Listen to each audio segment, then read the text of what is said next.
Kisah ini berawal dari sebuah rumah yang terletak di daerah Minomartani Sleman, daerah istimewa Yogyakarta.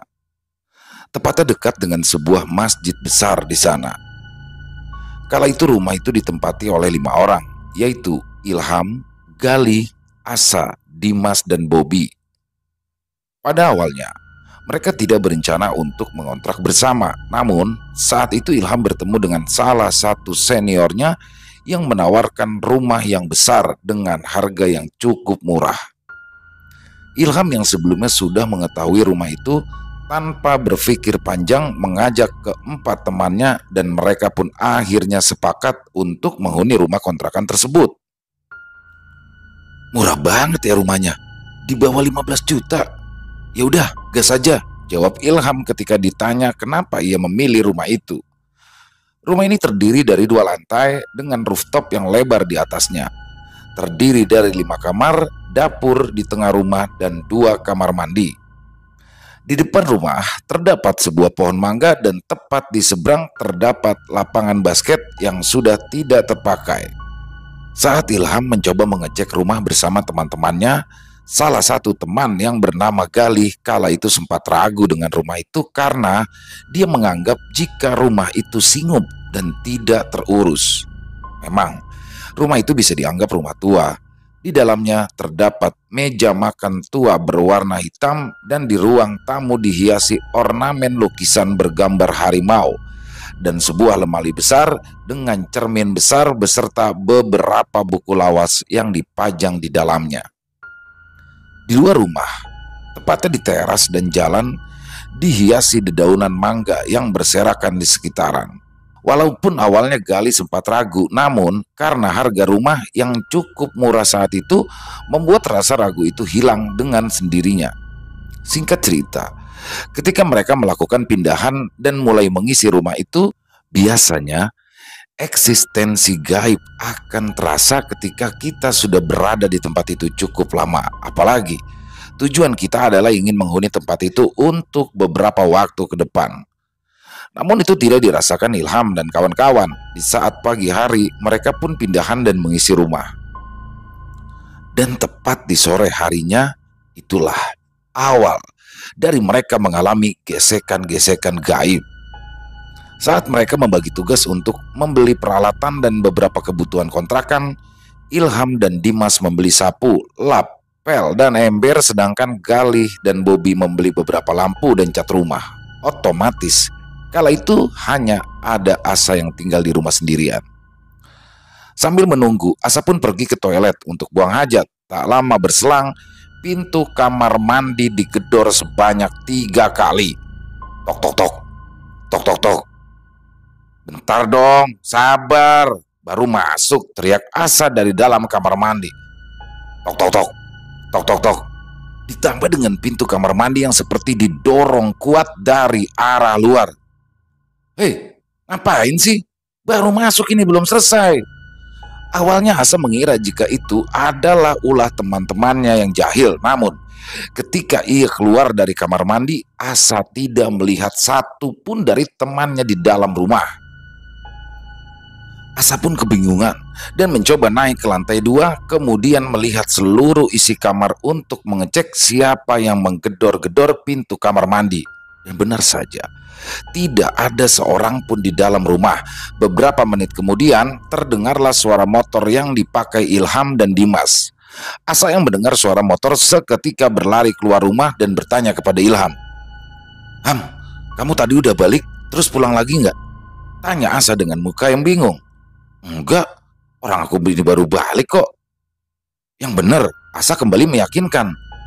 Ya beneran, emangnya kenapa sih? Jawab Ilham penuh dengan keyakinan bahwa memang ia baru saja pulang. Tadi pas aku lagi buang hajat, ada yang gedor-gedor sama dorong-dorong pintu kamar mandi. Asa menjelaskan kejadian tadi di kamar mandi. Alah, itu paling Galih sama Bobi. Dari percakapan mereka berdua, muncul dugaan bahwa Galih dan Bobi adalah yang menjahili Asa ketika di toilet tadi. Asa pun masih berpikir positif bahwa mungkin saja itu adalah ulah Galih dan Bobi karena memang mereka berdua dikenal dengan kejahilan yang sering dilakukan.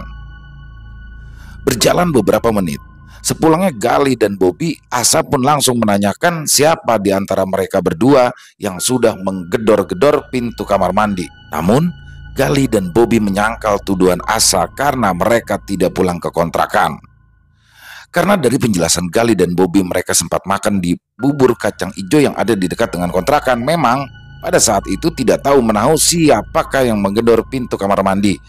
Karena dalam logika Asa, yang menggedor itu adalah manusia. Karena dia sempat melihat jika pintu kamar mandi yang terbuat dari plastik itu seperti didorong dari arah luar.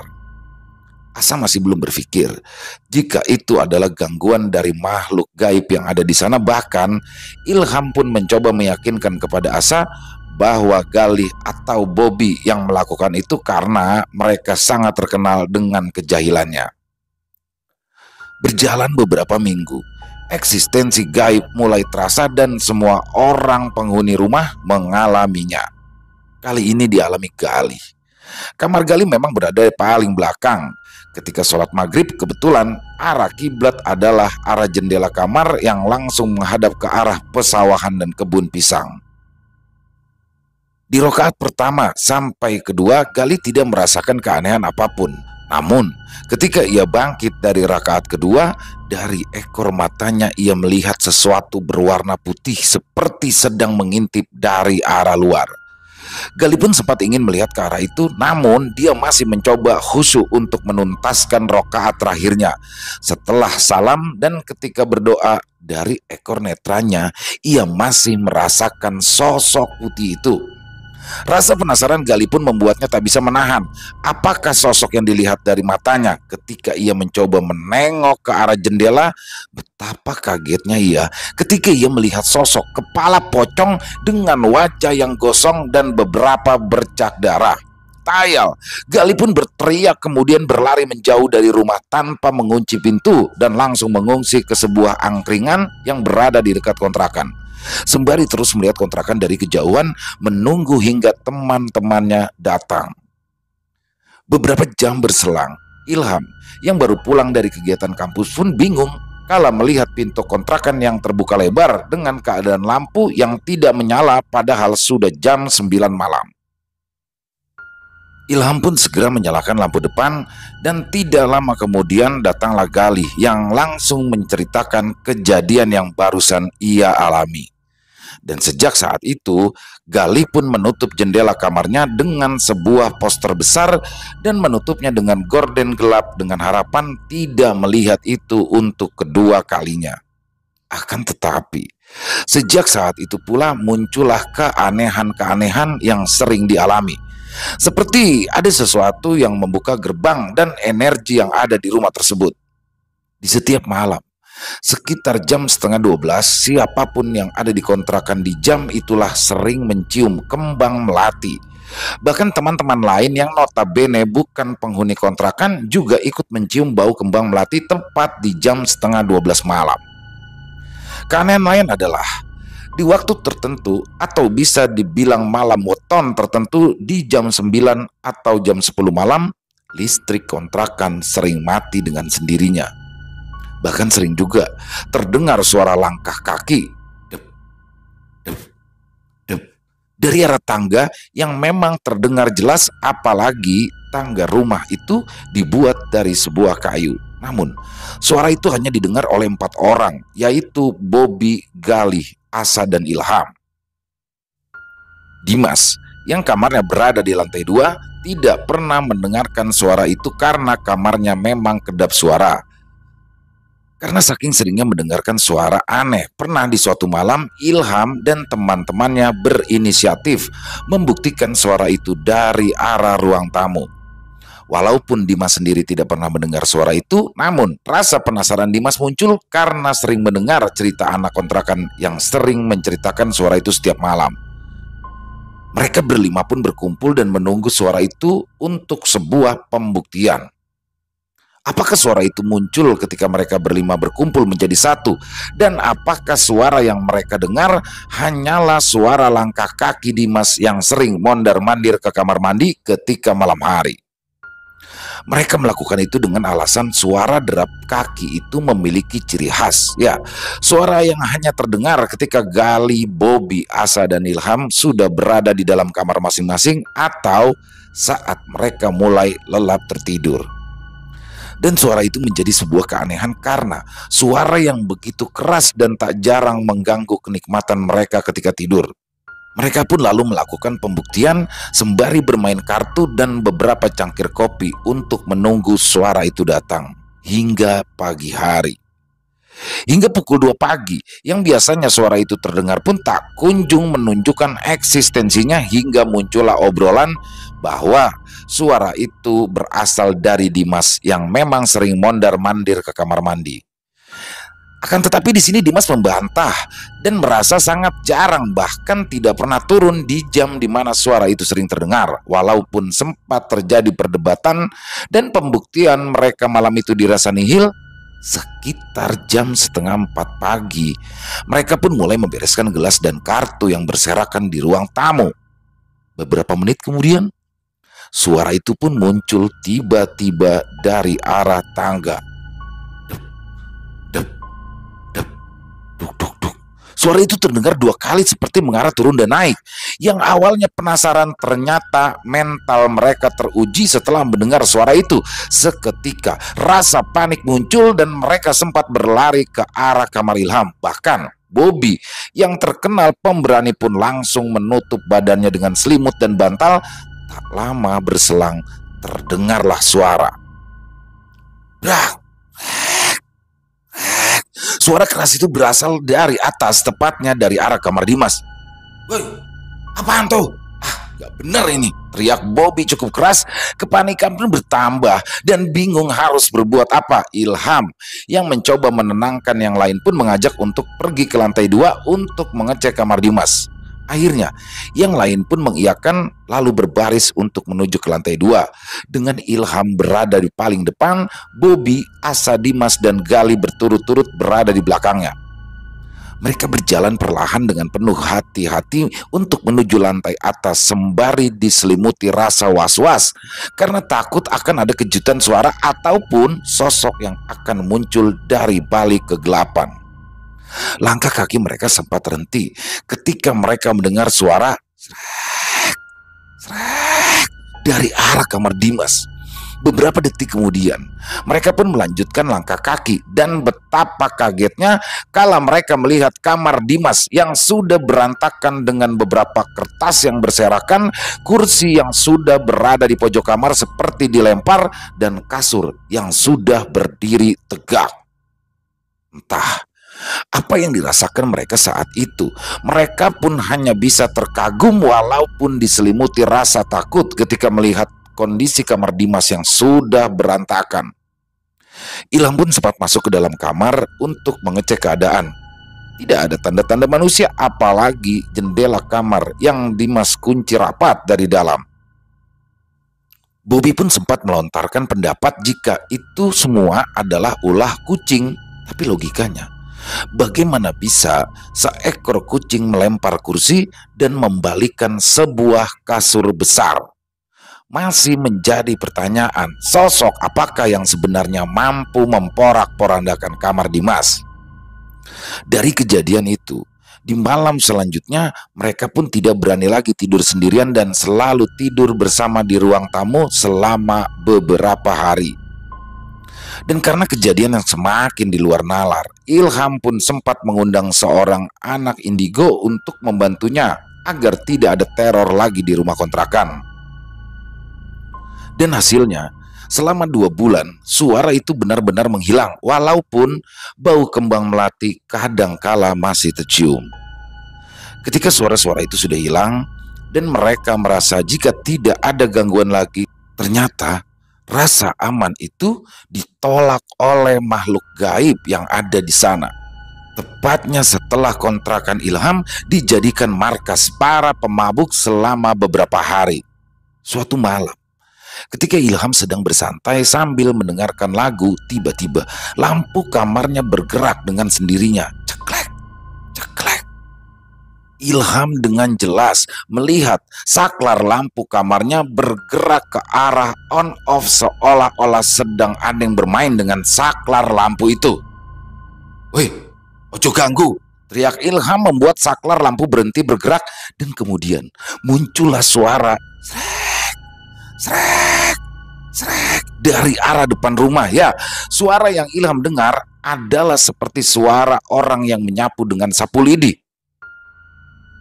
"Woi, diam!" Tiba-tiba, listrik kontrakan padam dengan sendirinya. Disinilah mental Ilham pun diuji.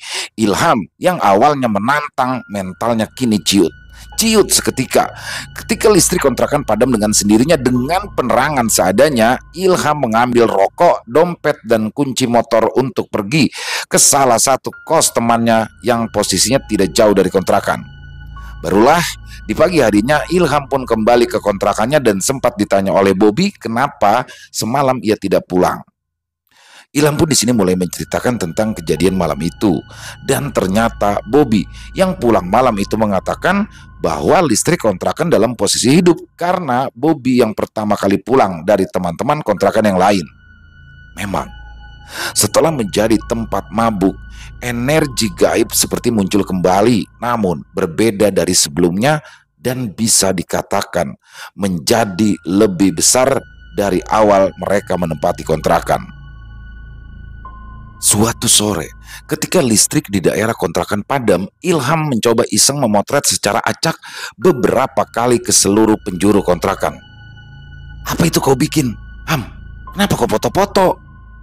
"Ah, parah. Coba ini lihat, Bob." "Apa?" "Ah, nggak bener ini kontrakan. Kau sih kemarin pakai mabuk. Dah, ayo pergilah." Hasil potret Ilham kala itu terdapat sosok yang terlihat dengan jelas. Sosok wanita bergaun putih dengan muka dan rambut yang panjang. Setelah melihat hasil jepretan Ilham, Bobby pun memaksa untuk segera pergi dari kontrakan karena takut akan terjadi hal yang tidak diinginkan. Dan ketika Bobby dan Ilham pergi di malam yang sama sepulangnya Asa dari kegiatan kampus, Asa kala itu masuk ke dalam rumah dan sempat duduk di ruang tamu yang langsung mengarah ke sebuah wastafel dapur dan meja makan tua klasik. Di posisi itulah Asa melihat sosok wanita bergaun putih berdiri sambil mencuci piring dengan suara air mengalir dan suara piring yang bergesekan. Asa pun mencoba untuk mendekati dan memastikan siapakah wanita itu. Terlihat dengan mata kepalanya sendiri, kaki wanita itu tembus ke dalam tanah. Dan tanpa berpikir panjang, Asa pun berlari ke kamar, menutup gorden dan mengunci pintu rapat-rapat. Asa yang ketakutan pun mencoba menghubungi teman-teman yang lain, Galih dan Dimas, yang segera datang langsung menuju kamar Asa untuk melihat keadaannya. "Tok tok tok, tok tok tok. Sa, kenapa, Sa?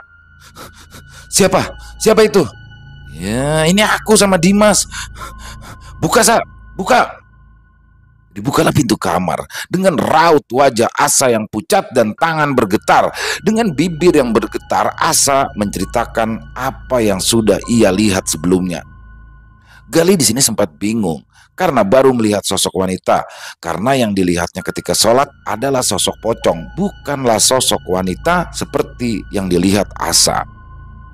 Tak lama kemudian, Ilham dan Bobby datang langsung mendatangi Asa yang sedang duduk bersama Gali dan Dimas. "Kenapa kau, Sa? Hah? Lihat wanita itu ya?" "Kok kau tahu, Bob?" kata Gali. "Tahu dong. Tadi sore Ilham tuh motret-motret di dapur dan ternyata ada gambar cewek itu. Semua itu gara-gara Ilham tuh." Mana ada, aku pula, kan gak sengaja," kata Ilham. "Tapi baru kali ini, Bob, ada cewek. Apa baru ya?" "Ya juga, ada baru lagi. Yang kemarin aja sudah mau mati ketakutan aku dibuatnya." Memang selama ini mereka belum pernah diperlihatkan ataupun suara sosok wanita.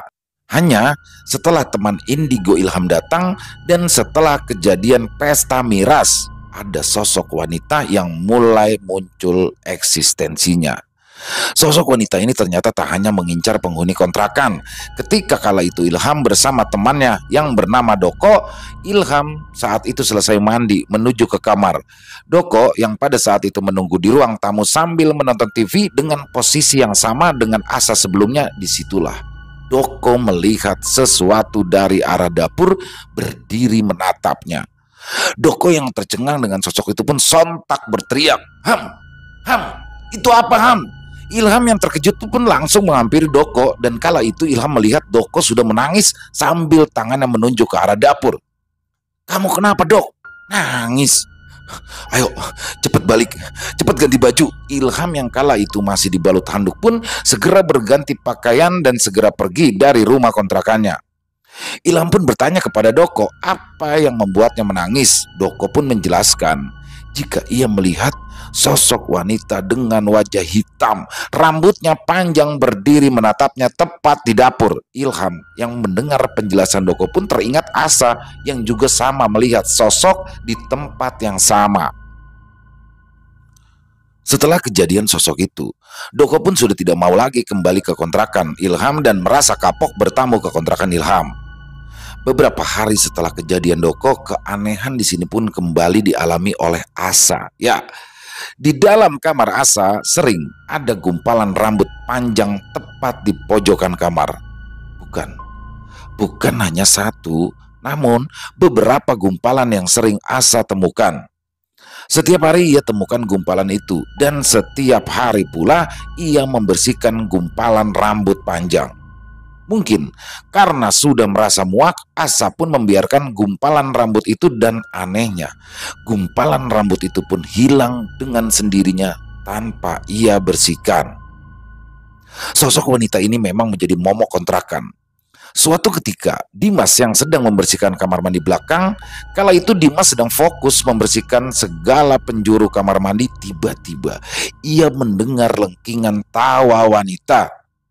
Dimas yang merasakan merinding hebat pun mencoba tenang, kemudian segera membereskan alatnya, dan ketika ia membelakangi bak kamar mandi, tiba-tiba ada sebuah guyuran air yang menghantam punggungnya. Sontak Dimas pun di sini berlari menuju kamar dan sesegera mungkin memejamkan mata. Saat itu Dimas pun tidak bercerita kejadian yang sudah ia alami kepada yang lain. Gangguan pun berlanjut dialami yang lain satu persatu. Gali, Ilham, dan Bobby merasakan hal yang sama, namun dengan suara lengkingan wanita yang didengar mereka bertiga ketika menggunakan kamar mandi belakang. Dan karena gangguan itu dialami oleh semua orang, Ilham pun kemudian berinisiatif menggembok kamar mandi agar tidak ada lagi yang merasakan gangguan. Namun itu hanyalah sebuah candaan semata. Suara lengkingan itu pun masih sering terdengar, terutama Galih yang memang posisi kamarnya dekat dengan kamar mandi belakang. Bahkan Galih pun memilih lebih sering tidur bersama Bobby ataupun Ilham ketika ada tanda-tanda suara itu akan terdengar. Akan tetapi, sosok yang dulunya pernah Gali lihat di sebuah jendela kamar terlihat kembali ketika dia sedang membuang sampah tepat malam hari. Ya, dia melihat sosok pocong tepat di seberang jalan dan berdiri tepat di sebuah plang jalan. Gali sempat tak bisa bergerak dan hanya berdiri saling menatap. Beberapa detik kemudian, sosok pocong itu menghilang beriringan dengan Gali yang berlari-lari kecil menuju kamar Ilham. Memang gangguan yang terjadi seperti berurutan dan selalu dirasakan kelima orang penghuni kontrakan itu. Kejadian paling epik dan membuat mereka tidak betah lagi di kontrakan adalah ketika sekitar 10 orang sedang bermain gitar dan menikmati beberapa jamuan malam di lantai atas, tepatnya di rooftop rumah. Ketika sedang asik-asiknya menikmati malam, tiba-tiba dari kejauhan terlihatlah sambaran cahaya merah yang mengarah ke pohon mangga. Beberapa orang pun mencoba mengecek cahaya apakah itu, namun tidak ada cahaya ataupun sesuatu yang memicu adanya cahaya merah itu datang. Namun tak lama kemudian muncullah bau anyir yang sangat menyengat. Wayahe, wayahe, celetuk Ilham dengan senyuman nyelenehnya. Anak-anak kontrakan yang sudah mengerti akan kode dari Ilham segeralah membereskan semua barang dan mengajak yang lain untuk kembali ke dalam rumah, diminta untuk segera tidur.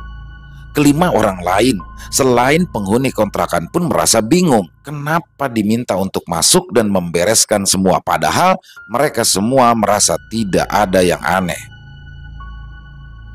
Dan ketika semua berkumpul di ruang tamu, muncullah obrolan dan di situ Bobby pun menjelaskan bahwa ada sesuatu yang tidak beres dengan rumah kontrakannya. Bobby pun lalu menceritakan segala sesuatu yang pernah mereka rasakan kepada 5 orang lain selain penghuni kontrakan di situ. Bobby yang kala itu sedang menceritakan satu persatu kejadian tiba-tiba mencium bau gosong dan terlihatlah sebuah percikan merah seperti api dari arah luar. Ilham otomatis membuka pintu dan betapa ngerinya ke-10 orang itu ketika mereka melihat sebuah bola api yang terbang berdekatan dengan pohon mangga dan membuat beberapa ranting serta daun terbakar. Bola api itu kemudian terbang dan menjauh dengan cepat menuju ke arah barat. Beberapa orang pun sontak tidak bisa bergerak. Mereka semua terkagum dengan apa yang sudah mereka lihat. Namun, di sini Ilham yang tidak terbuai pun segera mengambil ember berisikan air dan mencoba untuk memadamkan api yang telah membakar pohon mangga tersebut. Ilham dan yang lain pun sempat tidak percaya dengan apa yang dilihat dan bertanya, kenapa bisa semua orang melihat dan mencium bau anyir malam itu? Dan dari kejadian inilah beberapa penghuni kontrakan pun mulai takut dan tidak nyaman lagi berada di rumah itu. Bobby, Galih, dan Dimas pun lebih sering berada di kontrakan temannya dan hanya ada Ilham maupun Asa yang lebih sering berada di rumah kontrakan. Hingga di penghujung masa kontrak, Dimas, Bobby, dan Gali pun memilih pergi dan berpindah kontrakan. Asa pun di sini juga memilih untuk lebih sering ke asal rumahnya yang berada di Salatiga dan hanyalah tersisa Ilham sendirian. Ilham sebenarnya sudah memutuskan untuk pindah, namun harus menunggu 1 bulan untuk bisa berpindah karena kos yang akan ia tempati selanjutnya masih dipakai penghuni sebelumnya. Di masa 1 bulan kepindahannya, gangguan pun masih sering dirasakan Ilham sendirian. Bau kembang melati masih sering tercium dan suara tangga kembali muncul setelah beberapa bulan terhenti. Bahkan lampu yang berada di antara ruang tamu dan dapur pun selalu mati walaupun sudah diganti beberapa kali dengan lampu yang baru. Pada suatu hari, beberapa adik kelas Ilham semasa SMA datang dan menginap di kontrakan. Malam hari, sekitar jam 12 malam, adik kelas Ilham mendengar ada orang yang sedang mencuci dan mandi di kamar mandi belakang. Padahal hanya tinggal Ilham seorang, apalagi kamar mandi belakang itu sudah digembok sejak beberapa bulan yang lalu. Dari awal memang Ilham sudah menduga jika ada yang sudah tidak beres dengan rumah kontrakannya itu. Ketika ia ditawari untuk melanjutkan kontrakan yang sebelumnya dipakai oleh seniornya, Ilham sempat bertanya, kenapa seniornya berpindah? Seniornya kala itu beralasan ingin pindah dengan posisi rumah yang lebih dekat dengan kampus. Padahal sebelumnya senior yang lain dan kebetulan satu kontrakan pun bercerita mendapat kontrakan baru yang tak jauh dari kontrakan Ilham. Kejanggalan lainnya adalah ketika ada masalah dengan kontrakan seperti kerusakan rumah dan air yang mati, Ilham pun hanya diminta untuk menghubungi seniornya, bukan menghubungi sang pemilik rumah dengan alasan pemilik rumah hanya percaya dengan seniornya Ilham. Bahkan Ilham pun menjelaskan belum pernah sekalipun bertatap muka dengan sang pemilik rumah kontrakan.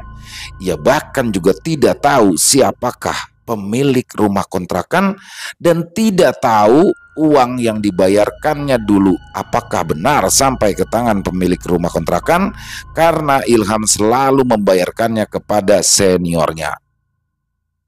Bobby pun juga pernah bercerita kepada Ilham ketika ia berbincang dengan salah satu tetangga. Ya, tetangga rumah tidak tahu pemilik rumah yang sebenarnya dan sepengetahuan tetangga, Sebelum dipakai oleh mahasiswa, rumah itu dulu pernah dihuni oleh pasangan suami istri selama beberapa tahun dan tidak pernah lagi terurus.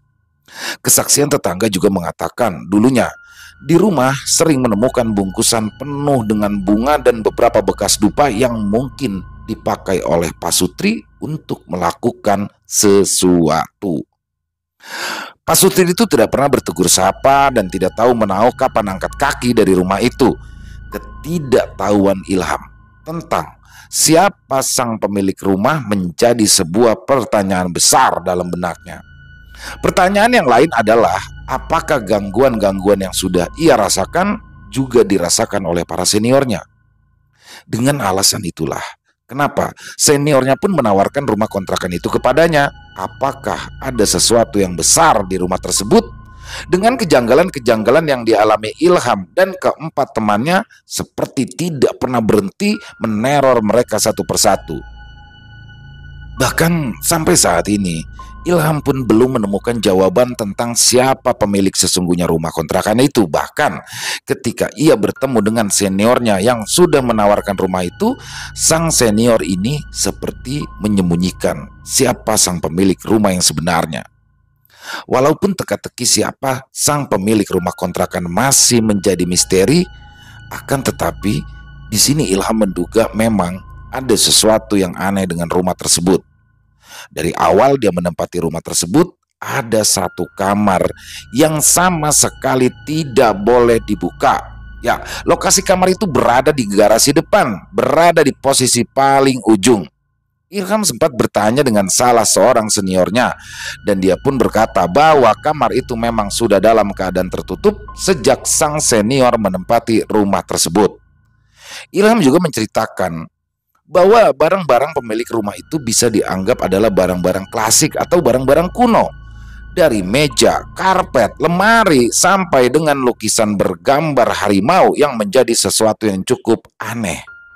Apalagi lukisan bergambar harimau yang memang bisa dibilang mempunyai daya tarik sendiri. Ditambah lagi lemari yang diisi dengan buku bacaan kuno yang selalu terkunci rapat. Ilham yang kala itu pernah mencoba membuka seolah-olah tidak berani karena takut jika buku itu adalah privasi dari sang pemilik rumah.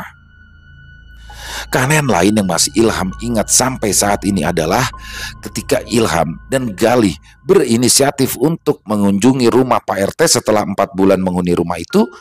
Pak RT yang rumahnya hanya berjarak sekitar 4 rumah dari kontrakan sempat terkejut karena selama ini dia tidak tahu jika rumah yang Ilham tempati dihuni oleh manusia.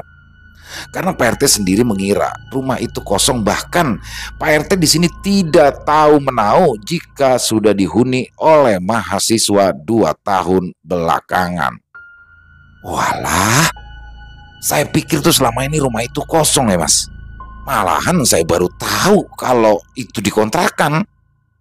Ilham saat itu mengira jika itu hanyalah sebuah candaan semata. Akan tetapi ketika Ilham pergi dari rumah tersebut, sempat terbersit pikiran bahwa sebenarnya warga juga sudah tahu cerita di balik rumah yang ia tempati dulu. Memang semuanya masih menjadi sebuah pertanyaan. Dan kabarnya sekarang rumah tersebut sudah tidak ditempati lagi alias kosong sejak bulan Desember 2019. Menarik untuk dikulik. Sebenarnya bagaimana reaksi makhluk-makhluk yang ada di sana bila mana rumah kontrakan itu ditempati oleh manusia lagi? Dengan kejadian-kejadian yang sudah dialami Ilham saat itu, ditambah lagi sekarang rumah itu sudah tidak ditempati hampir 4 tahun. Selesai. Wow, luar biasa. Kisah rumah angker itu selalu menarik ya untuk dikulik ya. Kali ini adalah rumah dari Sleman ya, Yogyakarta. Sangat mengerikan dan keren banget ya. Ilham bersama teman-temannya ini masih berani sampai dengan batas waktu yang ditentukan. Terutama Ilham tuh di di akhirnya itu sendirian full dia 1 bulan, luar biasa. Kalau saya pasti udah males banget. Dan semoga ada hikmah yang bisa kita ambil dari kisah barusan ya. Yang jelas memang kan sudah dijelaskan sebelumnya bahwa gangguan itu ada, terus ketika ada anak indigo yang datang gangguannya hilang. Nah setelah dijadikan ajang tempat mabuk-mabukan, akhirnya gangguan itu kembali lagi bahkan lebih dahsyat. Jadi ya di sini sudah jelas sebenarnya intinya pada dasarnya di semua tempat ya, di semua rumah pasti akan ada, tapi ya tergantung bagaimana kita menyikapinya ya. Mahasiswa ya, anak muda pasti memang selalu dengan apa ya, dengan tindakan-tindakan yang nyelenehnya ya kadang-kadang, karena namanya anak muda ya, wajar saja. Semoga itu bisa menjadi pembelajaran juga buat Ilham beserta teman-temannya, dan juga semoga ada hikmah baik yang bisa kita ambil. Dan yang pasti semoga teman-teman semua yang sudah mendengar kisah ini merasa terhibur, terutama para pecinta dan penikmat horor. Ya buat yang punya komentar lain silakan bisa ditulis di kolom komentar, ataupun hanya sekedar saling menyapa, insya Allah kami akan membalasnya satu persatu. Buat yang suka dengan videonya, yuk bisa diklik tombol jempolnya, tombol like-nya.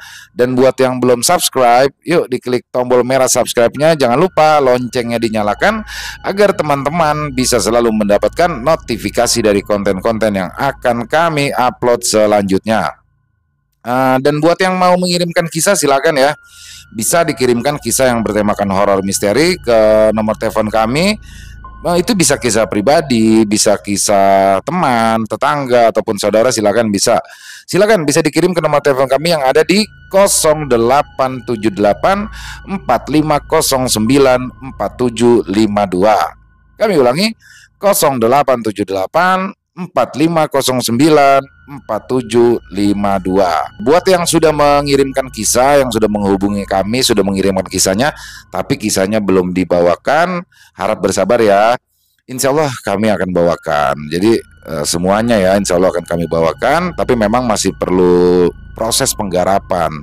Dan agar lebih layak lagi untuk dibawakan, bisa di kisah nanti dibawakannya di Extreme Movie maupun Ilo Bercerita sama saja. Ya itu aja. Di akhir kata saya mengucapkan permohonan maaf apabila ada kata-kata saya yang salah, apabila ada kata-kata saya yang mungkin kurang berkenan di hati teman-teman selama dalam pembawaan kisahnya tadi. Saya mohon dibukakan pintu maaf yang seluas-luasnya, karena saya hanyalah manusia biasa, tempatnya salah dan dosa. Dan di akhir kata, sampai jumpa lagi di konten-konten kami selanjutnya yang pasti tidak kalah serunya, yang pasti tidak kalah horornya. Masih bersama saya Ilo. Salam sehat sukses selalu untuk kita semua. Amin amin ya rabbal alamin. Wassalamualaikum warahmatullahi wabarakatuh.